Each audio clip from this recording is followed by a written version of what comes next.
Yeah, Papua New Guinea is sure a warning against tribalism. No sense of national unity there.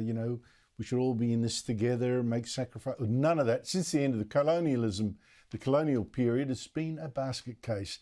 And now this, riots, arson, shooting, murders after police and other public servants found themselves underpaid thanks to a computer glitch. Police downed tools, which meant mass looting of shops and warehouses, including Chinese-owned ones. At least 2 Chinese were injured, which had Chinese diplomats, in fact, lodging a formal protest with the PNG government. Joining me from the capital, Port Moresby, is Sky News presenter Chang Lei. I mean, lovely to have you with us, Chang Lei, but I'm not sure why you decided to go holiday in PNG and now this. How serious is it? Well, great to be on your show, Andrew. I do try to stay away from trouble these days, but it just so happens that my partner, Nick, is trying to start up a business here. And in fact, he's quite, hopeful of the changes taking place that will take this country onwards and upwards. But the events of the past 2 days, has got to put a question mark on many a foreign investor.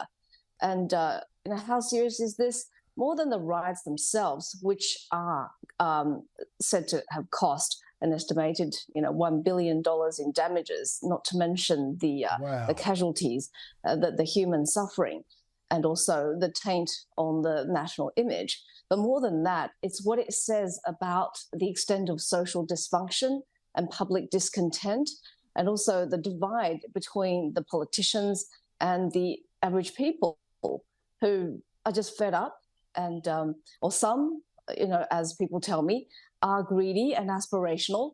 Yes, there is, subsistence living in PNG. People can always go back to the villages, but they do see in the cities what a small number of people have. And that drives them to, acts of such violence and greed. And it's a multi-layered problem. And it still remains to be seen how big this will escalate and, what political fallout it will have.